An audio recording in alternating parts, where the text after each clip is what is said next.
This channel is for educational purposes only. Make sure you do your own due diligence before making any investments. And there is inherent risk in trading, so it's speculative. Just make sure you keep that in mind. Hi, this is Joe Rabil. We're going to talk about the market today. And before I get into that, just say anyone who's new to the channel, just so you know, I have been providing stock research, technical stock research to institutional money managers, some of the biggest mutual funds and hedge funds in the world over the past 30 years.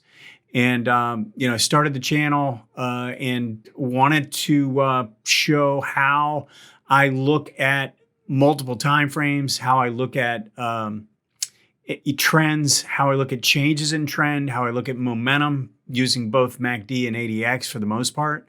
But the goal here is to understand if you can learn one single time frame and trend analysis on that time frame, and then also learn MACD and ADX and have that all down in a single time frame, then you can start to do that in multiple time frames. And I think it'll improve your timing.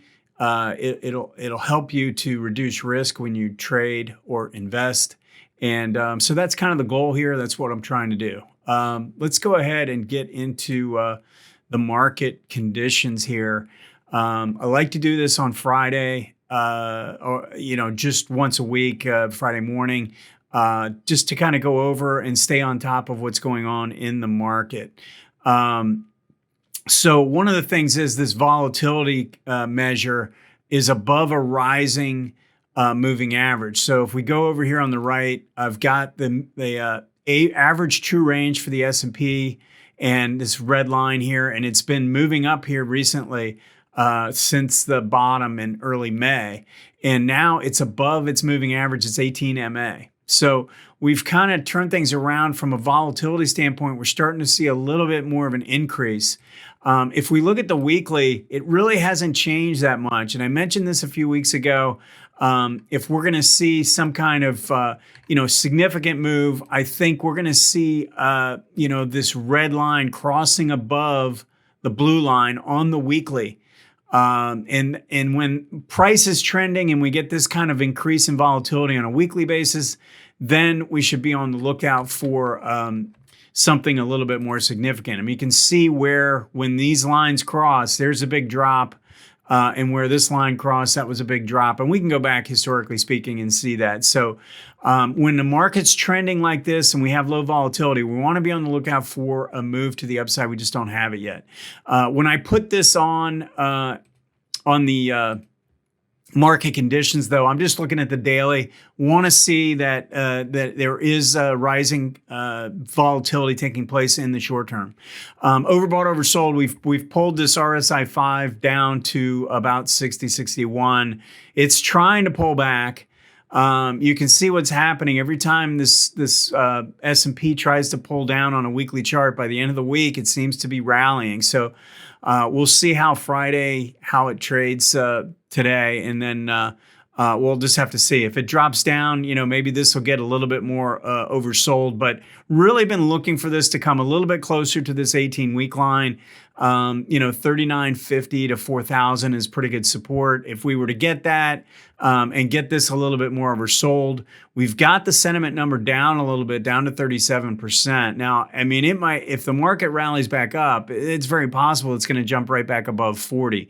We'll just have to see next week. But if this keeps dropping, even though price really isn't pulling back and it's just consolidating, I think that would be a pretty good sign. If we can get down close to 4,000 and have the sentiment down at 30 or lower, I would think that would be another buying opportunity for a pullback to the 18-week. We're going to get into the trends right now.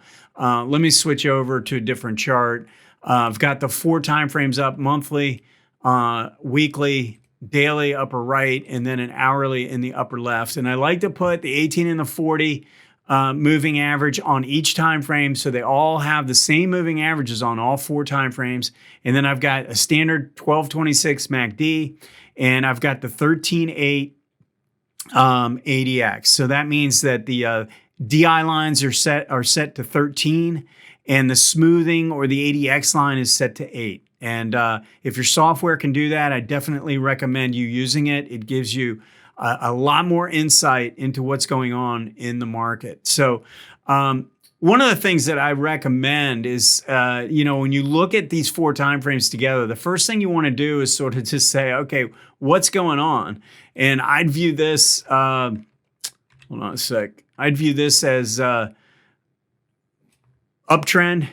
I'd view the weekly as an uptrend.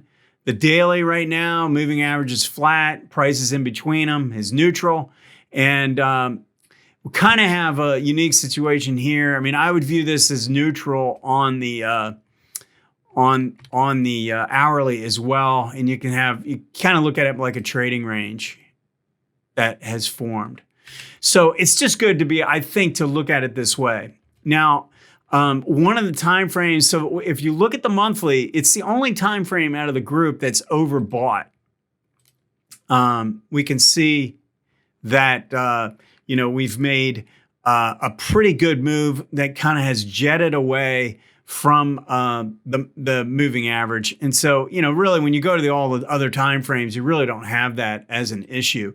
Let's just look at the monthly in this format, and you can see with one chart how it's made a pretty big move. And then this is pretty much the farthest it's been away from the 18-month. And it does increase the risk of some kind of a pullback. If we look at the weekly chart, it doesn't have that same kind of a pullback risk. It has more of a pattern of where this moving average is rising here. And then if you put this line here, I mean, they're basically parallel. And then price is moving up essentially at the same rate as well. We don't have any kind of a separation from price to the 18, and we don't have 18 separating away from the 40. So when I see that parallel nature to the trend, I think this is a very strong trend, and it's still in a good position right now. And that's why I've been saying, right in this 4,000 should be pretty good support. I'm not really all that alarmed right now about the overall market until I see a break of this 18-week line. Then I'm going to get a lot more concerned. Now, we're going to look at the QQQ. It is a little bit different, but I most of what I've been doing on the market conditions is based on the S&P chart. And so it's a good idea if you want to go ahead and go through all the market conditions based on for the QQQ as well, or you could do it on the NASDAQ. It's just a good idea, especially if you're going to be buying stocks that are NASDAQ stocks or stocks that are components of the QQQ, then you're probably better off doing market conditions on that as opposed to the S&P. But if you're trading stocks that are in the S&P, like financials or basic materials, industrials, that kind of thing, then I think the S&P is going to give you a lot more insight into what's going on and what to look for. Let's look at the daily chart, and as I said, it is neutral here. What happened? So we had the signal that I was talking about last week, which is where you came down to this moving average and failed. And it rallied up to the moving average, which was rolling over, and you got a pretty strong signal down. The problem is you didn't have any follow through to the downside, and it held support. So once we saw that, and you could see it pretty quick because by the end of the day, it had come up and created a pretty big tail on this bar. And then now we've gotten follow through today. So it looks like a range forming. Now, if you remember, I'm going to switch this. And look at the hourly look at the hourly chart, because I had drawn in this trend line, this horizontal trend line, which I thought was a very key level. And I was saying that if we got above that there was a pretty good chance we'd form some kind of a range. And that's basically what's been happening. We did have some pretty good downward pressure here, but it has bounced right off. And again, just the fact that we pushed up through this line, just sort of tells me that we didn't have the kind of downside pressure that we would expect a quick follow through to the downside. So looks like more sideways action here. I think now we're probably looking for if this can exceed this level up here around 4,200, 4,190. Then you probably work your way up to the old highs. Not a lot of momentum in place on this time frame, and it does look pretty sloppy actually. And that was kind of what I mentioned last week. I thought if it could push up through, probably ends up being kind of a sloppy type of a pattern. I think we have to respect this just because, again, if we go back and look at the longer term time frames, those are the controlling time frames to the trend, and especially the weekly chart. This is the dominant time frame, and as long as this is looking okay, we have to have an upward bias. Let's take a quick look at the QQQ. I'm going to zero in on the weekly chart. This is a little bit different. Even though this is holding the 18-week, it is weakening this line a little bit.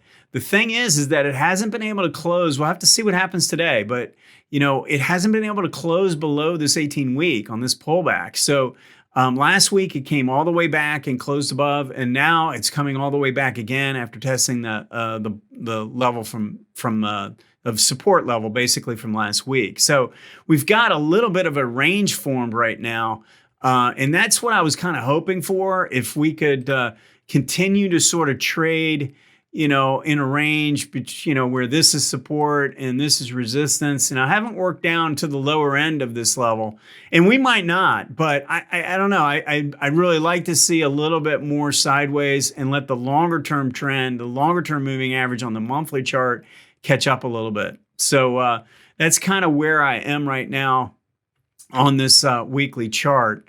Let's go ahead and look at the daily.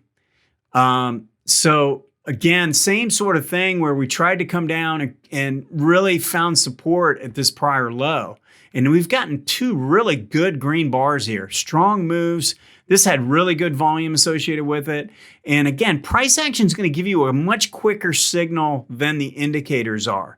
The indicators have a lot of lag, especially when there's some volatility, and we've started to see a little bit more volatility in the QQQ. I think what wants to take place now that this has bounced off this level and has gotten back up through a little bit of this resistance, we're probably going to, we're going to form a little bit of a range. I don't see any real momentum condition in place that suggests that this is going to kind of take off right now. So let's look at the hourly real quick. The one thing I would tell you is now that we came down into support, you can see a shift in the trend taking place where we broke the downtrend line. Now price is above two moving averages that are rising. The 18's above the 40, both are rising and price is above it. So we have somewhat of a positive, at least interim positive condition in place. I'd feel better about this if we got some kind of a test of this line, of these two lines, and then we made another high. Because really this was, if you think about it, if we just outline what took place, we have a higher high, and now if we can make a higher low and then another higher high, then you've really shifted the trend down. Because this made a lower low here, this is only a bull alert. You haven't officially changed the trend at this point. We need a higher bottom and then a higher low. And that's, to me, be more of an official sign that we've shifted the short-term trend back to up. But, expect some resistance up in this zone up in here. Anyway, that's our update for the week. Post any questions or comments. We'll see you next time.